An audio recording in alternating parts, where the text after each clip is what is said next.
reach out to us. It'll be fairly quick. But first, I wanted to introduce a special guest who's with us, our brand ambassador, Drew Brees. I don't know if you can find him. I think he's on my page too, but he's going to say a few words. Hey,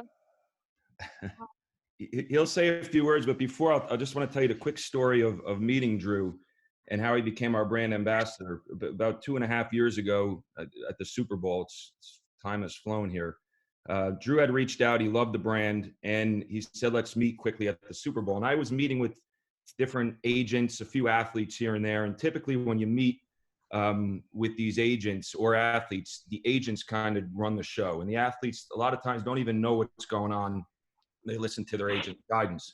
So I figured it was going to be a quick handshake, and then I would talk to his agent, Chris Stewart, and we would hopefully kind of come to some type of deal. And I showed up, and he was sitting at a table, and he had papers everywhere and stuff circled. And an hour later, he was still grilling me on like EBITDA and profit margin and why in 2016 did you use this here and do this? And I was just amazed. And it was just so different than the other meetings, how involved Drew gets and how much he actually does care. And to this day, he still checks in on a regular basis. Obviously, he has some other important things going on, and he still checks in. How's the company doing? How are we doing? Anything he can do to help. So it's one of the reasons he's probably the most successful off the field entrepreneur, and we're lucky to have him. So Drew, thanks for joining. If you can maybe just say a few words, and then I'll ask you a few questions, and we'll let you go. But I think you're on mute. Everyone's on mute? Okay, I'm unmuted. We good? Yep. Thank you. All right.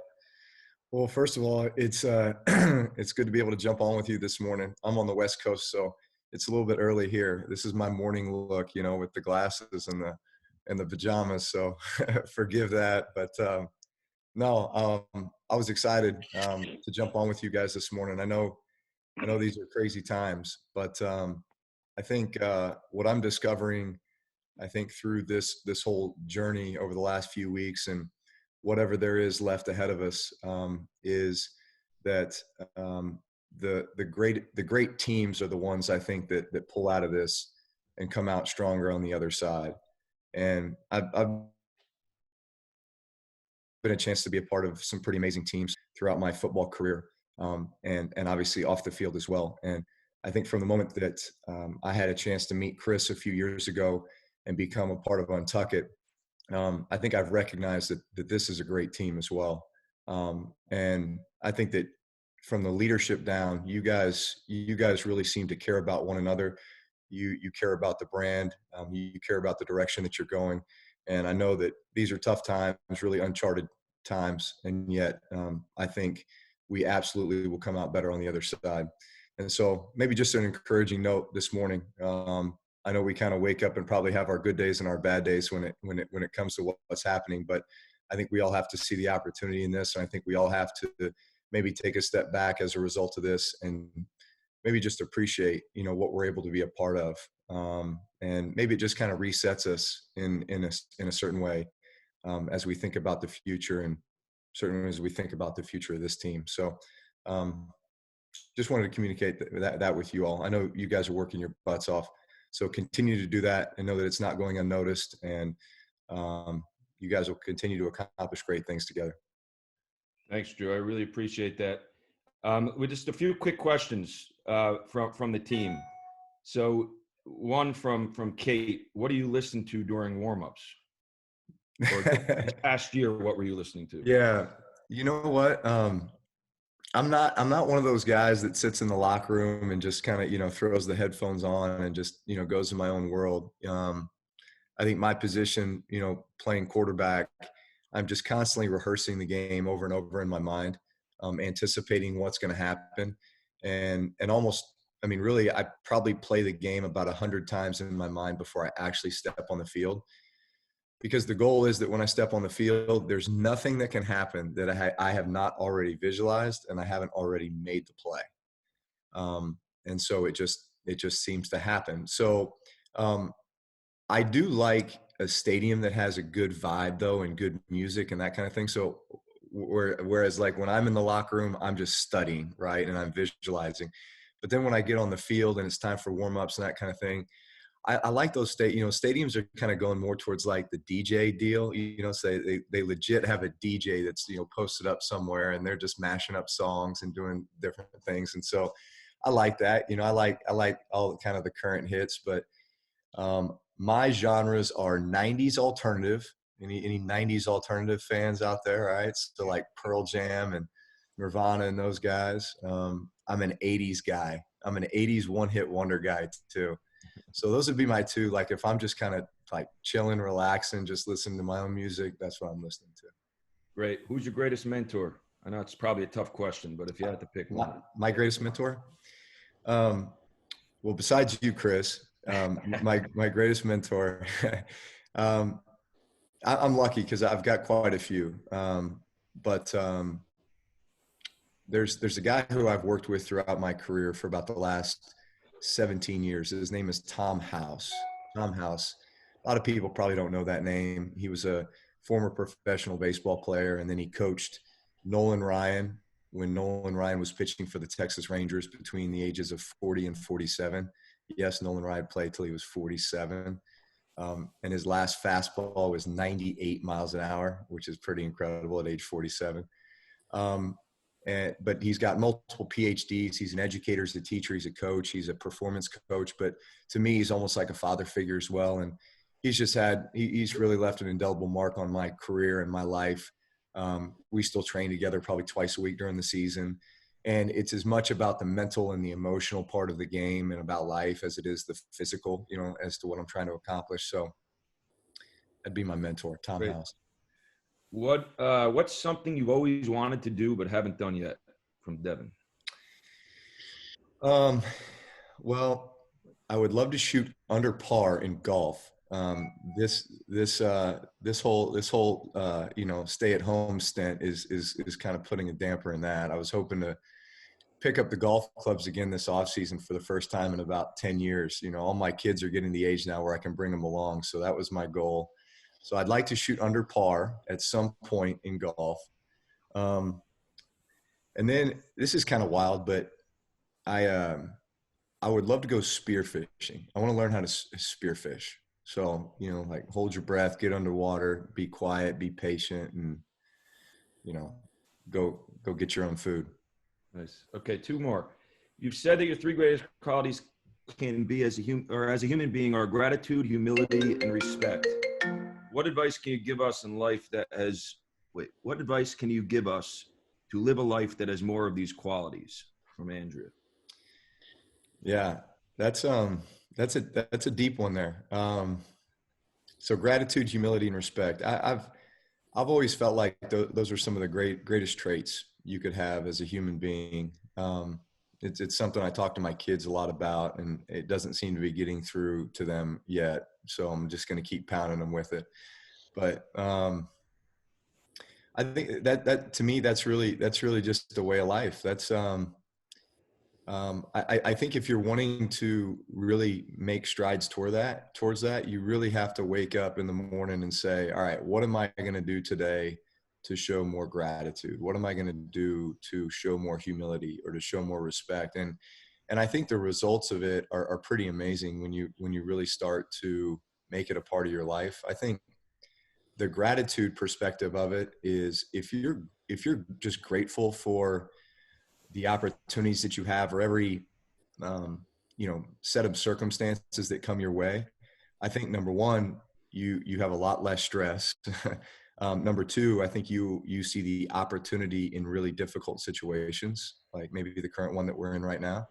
But I think also you just start to value the little things in life. This sounds stupid, but I'm sitting here drinking this cup of coffee, man. I look forward to this cup of coffee every morning. Like, it's just the little things, right? I grab my cup of coffee, I grab my Bible, and I just spend 20 minutes a day to start the day with that. And I'm grateful for that because that just starts my day off, right? The humility part, I think to me, if I were to sum that up, I treat that as how can I be the best teammate I can be? Because the humility part of it is, hey, it's not about me, it's about the team. All right. It's not about me or what I'm trying to accomplish personally. It's about what we are trying to accomplish. So how can I be the best teammate that I can be today? That's the humility part. And then I think the respect, you know, I think we always hear, hey, you have to give respect to receive respect in return. And I think at the end of the day, if you when you go out of your way to show respect, um, I think what that does is it motivates you to do things that would garner respect from others. So gratitude, humility, and respect, that's the way I would sum those up. Great.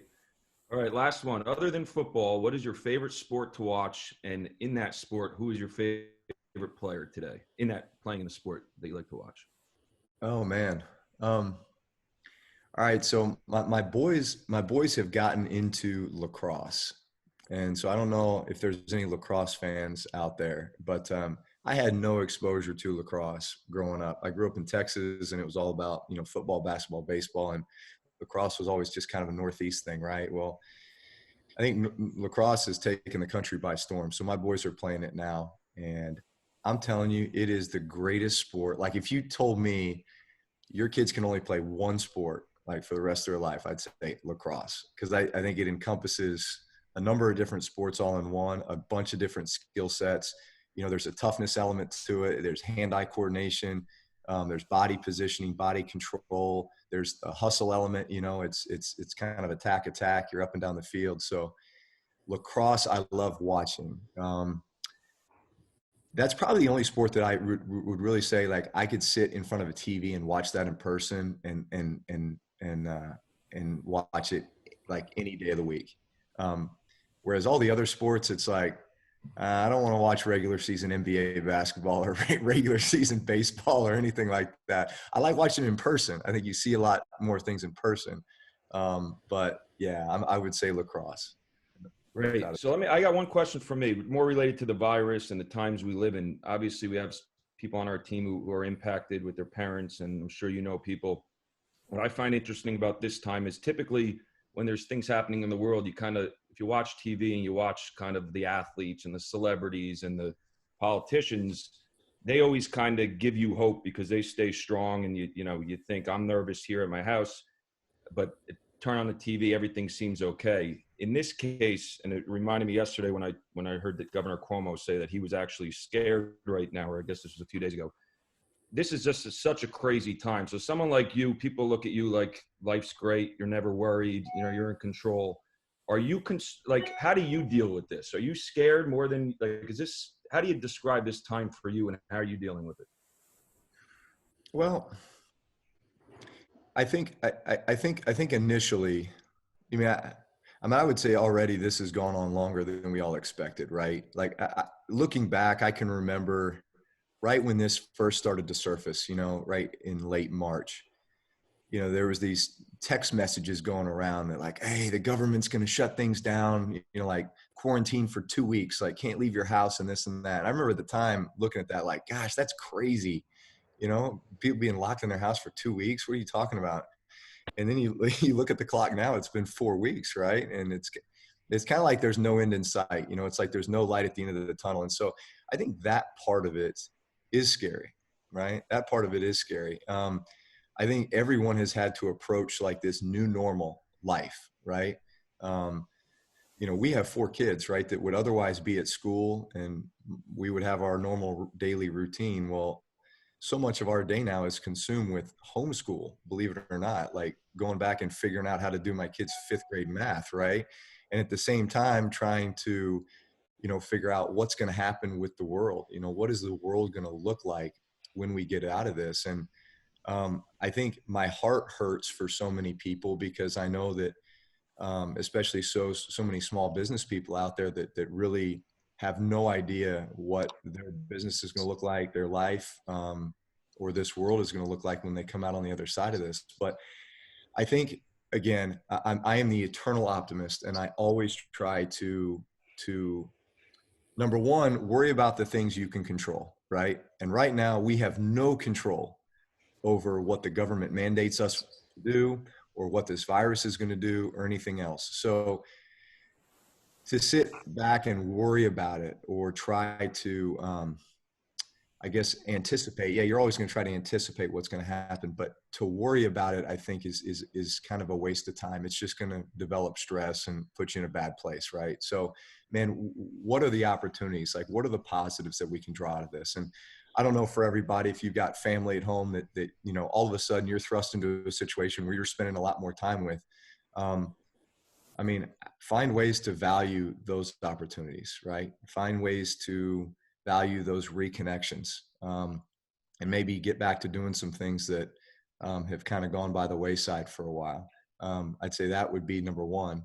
Um, I think number two is just you have to evolve. Like, everyone is having to evolve right now, and especially I think from a business perspective, everybody's figuring out how to make this work under the current circumstances. And so, are there things that you are developing now or thinking about now that you were never forced to do, but all of a sudden when you come out of this, wait a minute, maybe there's an opportunity there. So, you know, where are those reconnections happening with family and friends? And then where are those opportunities happening from a business perspective that you can take advantage of when we come out on the other side of this? I think that's the way you have to look at it. Control the things that you can control and don't sweat the other stuff.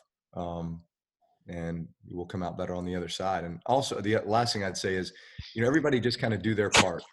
I mean, I think that's the part of this too, is that, different than a natural disaster where, hey, it's kind of secluded to one section of the country and everybody kind of rushes to help that section of the country. Like, everybody's going through the same thing right now. And so I think there's that element of, hey, well, what can I do? What can I be doing more of to help the community or to help everybody, like, do your part, do what you feel like can best serve your community in whatever strength or avenue that is.